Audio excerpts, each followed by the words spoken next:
So the next candidate we have to speak to us is Ron Galperin, running for City Controller, a longtime member of West LA Gun Club.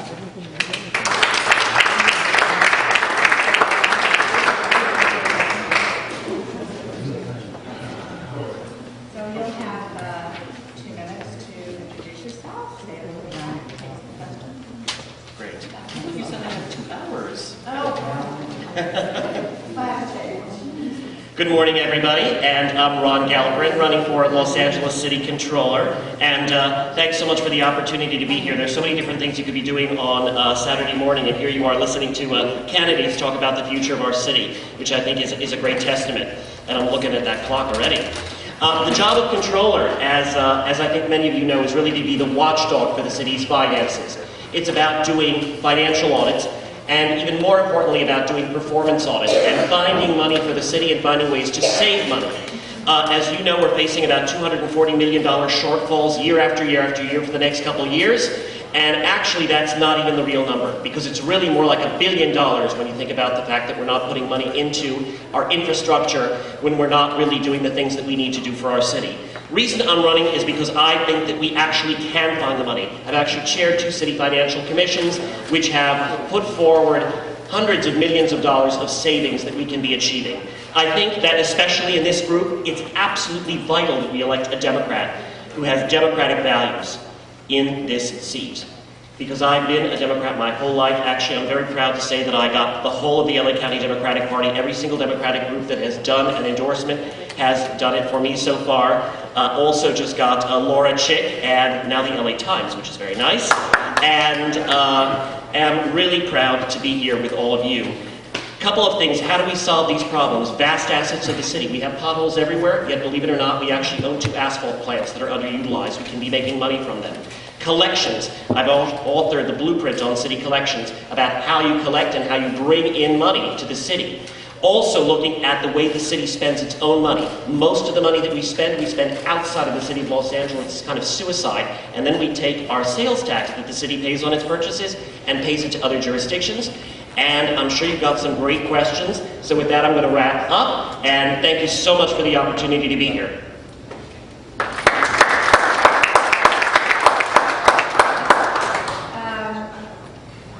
As you said, the controller is the fiscal watchdog. Yes. For the taxpayers. What would be the first 3 things you would do, if elected, to increase revenues for the city of Los Angeles? Great. First 3 things that I would do to increase revenues for the city of Los Angeles when elected. First of all, the Commission on Revenue Efficiency that I had the opportunity to chair for a year and a half came out, as I mentioned, with hundreds of millions of dollars of very, very specific recommendations.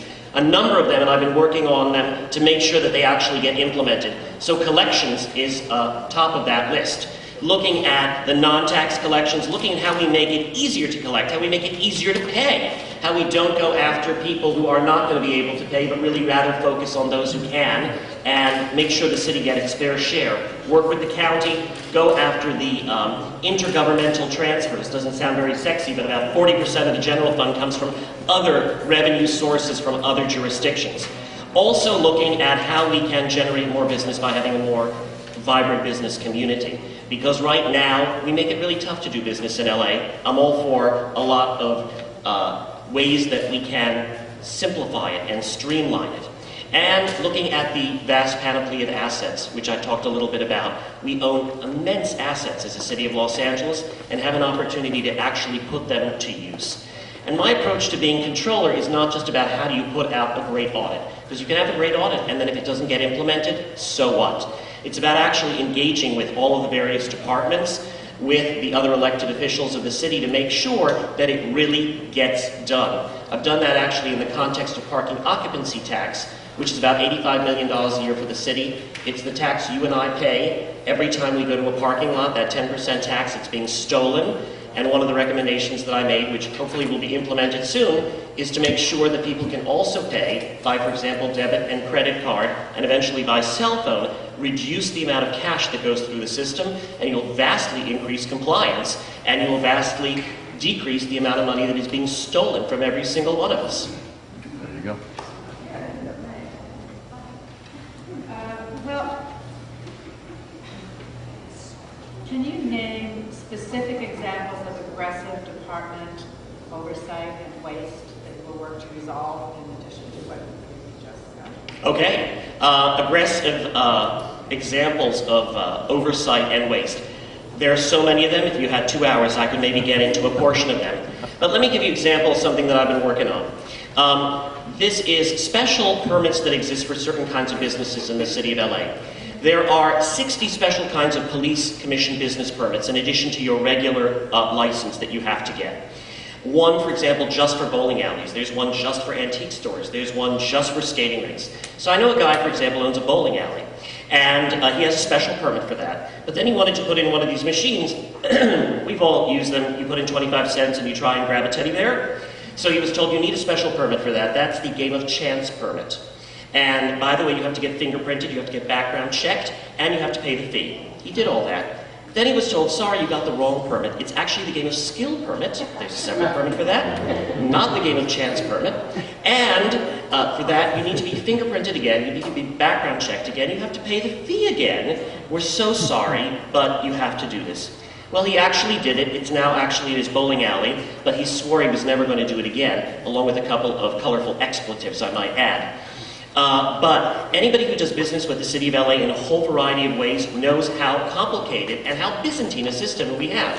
When it comes to planning and land use, for example, what we need is certainty. We need certainty for our neighborhoods, to preserve our neighborhoods and to also really know where we're going with development. But that is also going to be something that would be to the benefit of our developers and people who want to build something in Los Angeles. And I can tell you, as one who pays the city of Los Angeles business tax, it took me quite a while to figure out what I actually owed and how to actually fill out the form. And if I, working with the Office of Finance for years, have this problem, you can even imagine what other people are going through. So we got to simplify it. And if we do that, we will generate more revenue.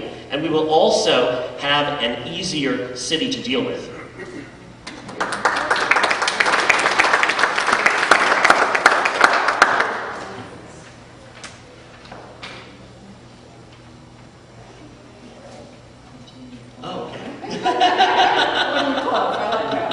A question here, would you audit the Bayona wetlands plans, given the city will have costs and impact from it?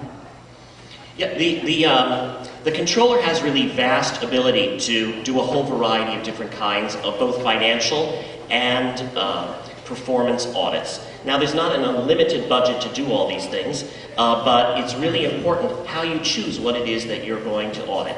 And you choose that based on a variety of different criteria, at least as I see it. Number one is I want to look for those where we get the most bang for our buck, as it were, and where we can actually make a difference. And number two, those things that really affect the quality of life of people. And I think it's absolutely vital that we look at these kinds of situations where it is costing the city money or whether it's money that is supposed to come into the city so that we really make the most of it. It's amazing to me some of the audits that I've seen in the city and then not see things actually done. For example, there is an industrial survey that is done of the port. I looked at and I studied this and I've worked on this now for quite a while. There were 5 different projects that went $100 million over budget. One was a police station that went 760% over budget, if you can imagine, 7.5 times its original budget. One was a park and a parking lot that actually went 986% over budget, so about 10 times. Then you begin to look at how did something like this happen? And by the way, in this case, it was shame on the city of Los Angeles, because we didn't actually look at what the project was supposed to be before putting it out to bid, then changed our mind over and over again. By the way, anybody who's done a kitchen remodel knows that you get killed by the change orders, and that is what the city of Los Angeles has done to itself. And so it's a question of how do you choose what it is that you audit, and then when you audit it, actually have the right kind of recommendations to reform what it is that is being done, so that you don't, pardon my language, get screwed again. Technical term. Okay. Boy, time flies when you're having fun. This is a really important election on so many different levels. And of course, every election, everybody says this is the most important one. But I think all of you who read the headlines and the stories in our papers, on the net, really know what a serious problem we have financially in the city. And all the other people who are running for office and who are elected officials can promise anything and everything. And if we don't have our city's finances in good order, then none of it can be delivered. And that's what we see happening right now, to the detriment of our residents, of our businesses, of our quality of life. But I believe that this can be turned around, because we do have a lot of that money if we just use it in a much better and a much more thoughtful way. And my approach to being controller is not just about what my knowledge may be, but how do you engage everybody in the city of Los Angeles. And let me just give you a quick example. As president of the Quality and Productivity Commission, we give out annual awards. And there was an award that we gave actually about a month ago to General Services, and there was a mechanic there who came up with an idea to reduce the number of oil changes on hybrid vehicles in the city of LA by 1 time less per year. Doesn't sound that exciting, right?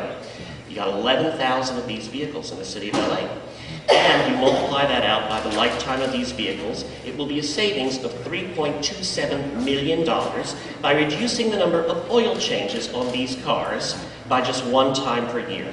Now, there's a lot of things I know about in running for controller. Oil changes is probably not one of them, to be frank with you.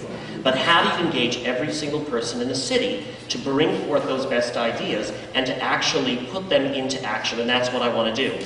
That's why I'm very proud to have had the support of all of the LA County Democratic Party and of now the LA Times, of SCIU, of AFSCME, which represents thousands of city workers. And I think together we can make this a great city, even greater. Thank you very much for the opportunity to be here. And March the 5th.